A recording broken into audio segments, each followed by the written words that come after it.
Bonjour, alors aujourd'hui on voit comment trouver l'aire d'un polygone décomposable ou des fois j'appelle ça un polygone composé parce que c'est un polygone qui est composé de plusieurs formes. Donc à lui tout seul on ne peut pas trouver une formule pour calculer l'aire, mais si on le décompose en plusieurs polygones, à ce moment-là on est capable de trouver l'aire de chacun des polygones et on assemble ça après pour donner l'aire totale. Alors, ça nous dit ici, pour décomposer l'aire d'un polygone décomposable, on le décompose en polygones plus simples où on procède par l'addition ou la soustraction d'aire. Alors, par exemple, ici, dans ce qu'on a là, on a premièrement un pentagone régulier ici.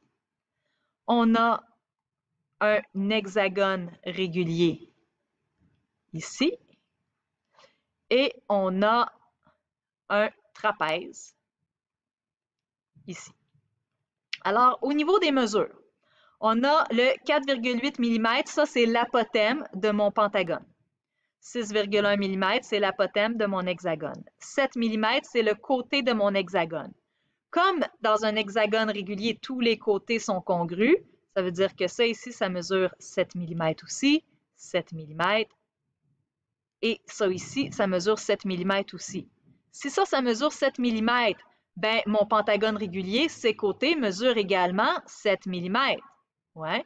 Donc, on peut trouver le côté du pentagone régulier parce qu'il est collé sur l'hexagone régulier. Même chose ici, bien, ça veut dire que la petite base de mon trapèze va mesurer elle aussi 7 mm.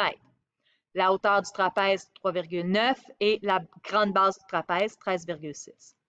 Donc là, on va devoir séparer notre démarche. On va utiliser la méthode d'un tour. On va y aller étape par étape et on va faire chacun des polygones qu'il y a là. Moi, j'aime bien séparer ma page en deux parce que je sais que je n'aurai pas assez de place pour tout faire. Donc, je vais commencer par l'aire du pentagone. On pourrait commencer par la forme qu'on veut, ça n'a pas d'importance. Ce qui est important, c'est de numéroter les étapes et de bien les identifier, que je sache qu'est-ce que vous êtes en train de calculer. Donc, l'aire du pentagone, ma formule, can divisé par 2. La mesure d'un côté, on a dit que c'était 7, l'apothème 4,8 et dans un pentagone, il y a 5 côtés.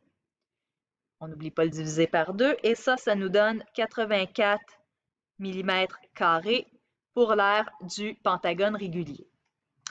Ensuite, je vais calculer l'aire de l'hexagone.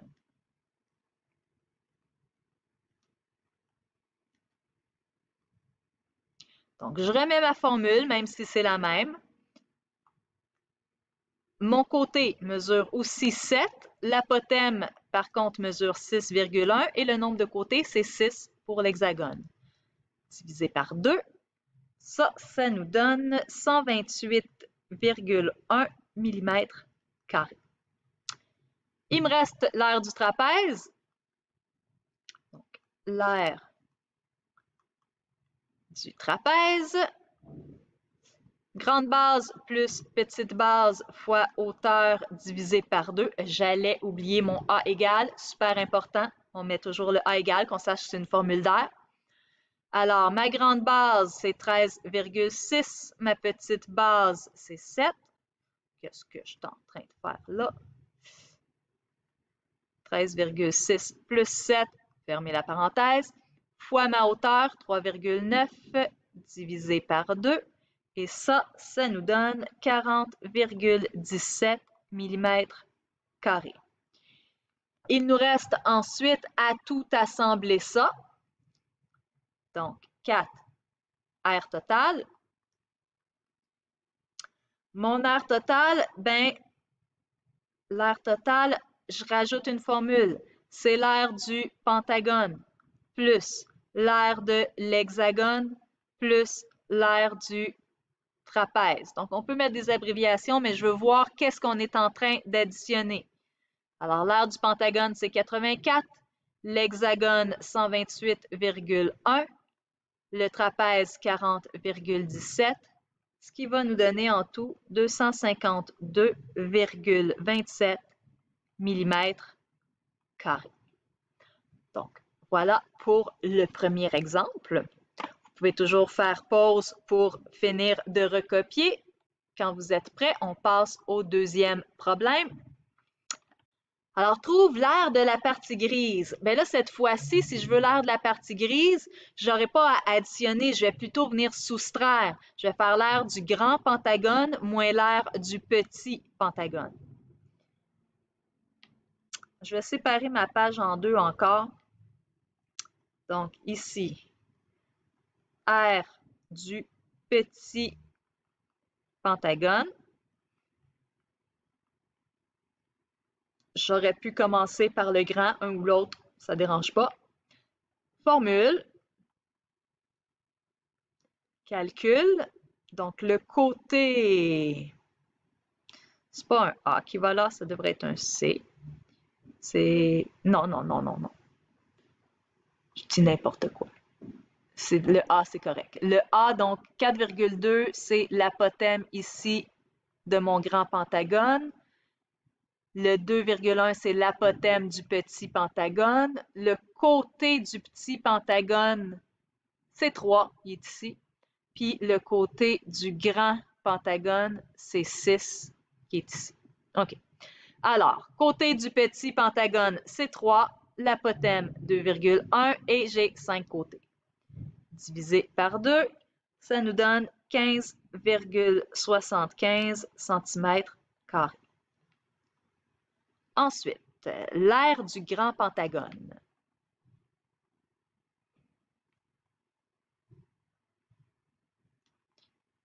Donc, on met des beaux titres. L'aire du grand pentagone, même formule, can divisé par 2. Là, je me suis démêlée. Là. Mon côté, c'est 6. Mon apothème, c'est effectivement le 4,2. Et j'ai encore une fois 5 côtés. Divisé par 2, ça me donne 63 cm² pour l'aire du grand pentagone. Ma prochaine étape, ça va être l'aire de la partie grise. Donc, encore une fois, je vais vouloir mettre une formule. L'aire gris, ça va être l'aire du grand pentagone moins l'aire du petit pentagone. Donc, l'aire du grand, c'est 63, moins l'aire du petit, qui est 15,75, ce qui va nous donner 47,25 cm². Donc, dans les prochains numéros que vous allez faire, je vous demande de me faire des belles démarches comme ce qu'on vient de faire là. Mettez des titres, formule, calcul, réponse, unité de mesure. Ça doit être très complet. Alors, à vous de jouer maintenant.